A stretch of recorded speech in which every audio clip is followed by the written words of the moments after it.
Selamat berjumpa kembali di dalam layanan audio Sahabat Perjalanan. Hari ini adalah hari Kamis 16 Juni 2022. Tema renungan saat teduh kita dengan judul Miskin Bukanlah Nasib. Miskin bukanlah nasib.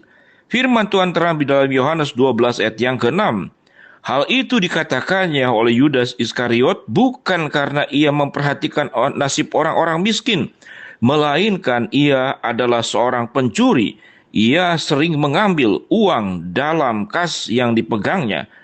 Dalam ayat yang sebelumnya Yudas berkata, "Mengapa minyak narwastu itu tidak dijual 300 dinar dan uangnya diberikan kepada orang-orang miskin?" Mengapa Yudas berkata demikian? Karena ini kisah tentang Maria.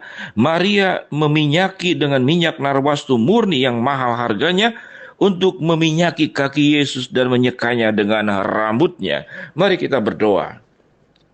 Bapa dalam surga, kami sudah membaca sebagian kebenaran firman Allah dan kami ingin belajar bahwa miskin bukanlah nasib, namun sebuah pilihan sikap.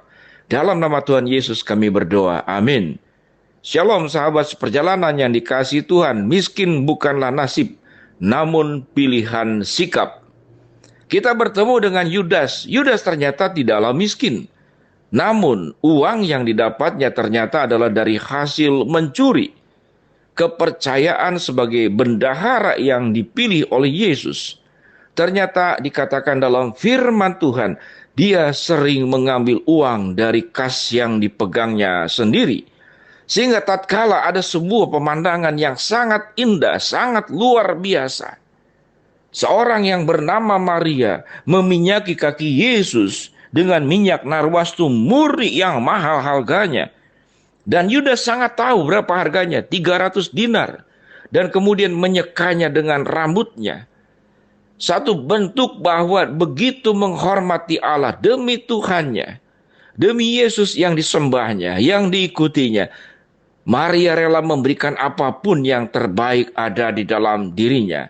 Sementara Yudas mengikut Yesus, dia akan mengambil apapun yang terbaik dari apa yang ada di dalam diri Yesus, atau dari apapun yang ada di luar dirinya hanya untuk dirinya. Inilah sikap seorang yang punya mentalitas miskin. Apapun yang dikerjakannya, dia hanya untuk berpikir dirinya sendiri. Kalau dia berjuang untuk dirinya sendiri. Berjuang pun dipilih.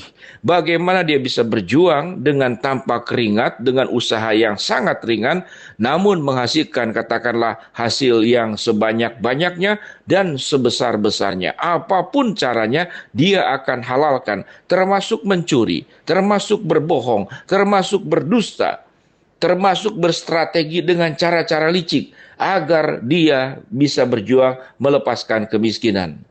Sahabat seperjalanan, insting manusia pada dasarnya tidak ingin miskin.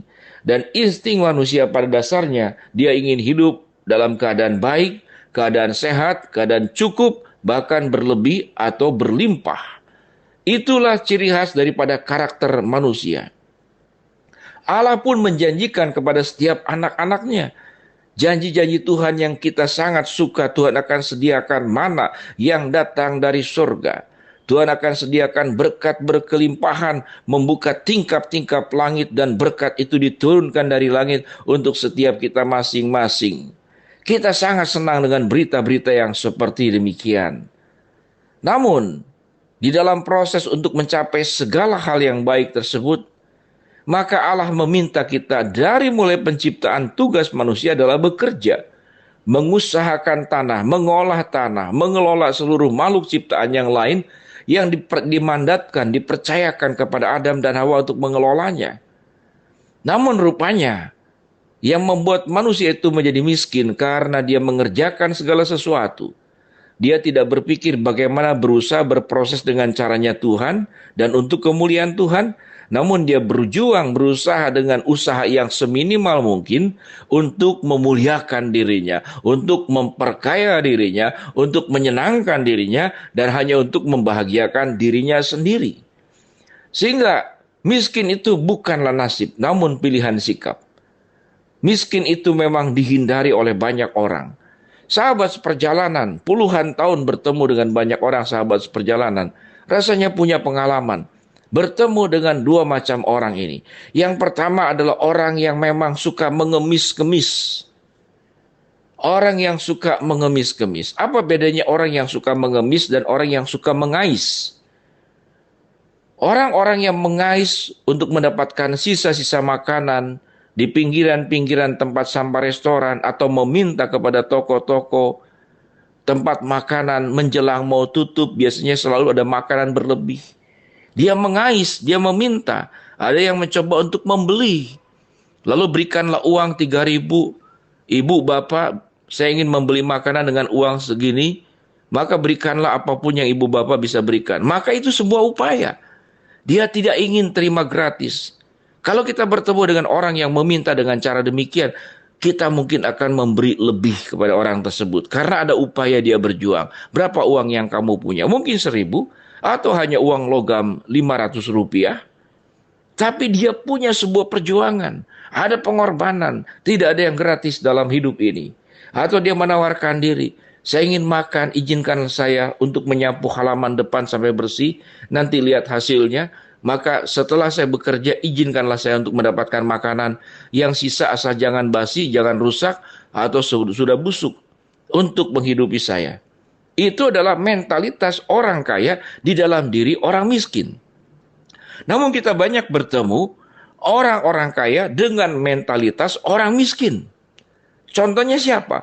Contohnya Yudas Iskariot. Yudas Iskariot tentu dapat makan seperti murid-murid Yesus yang lain.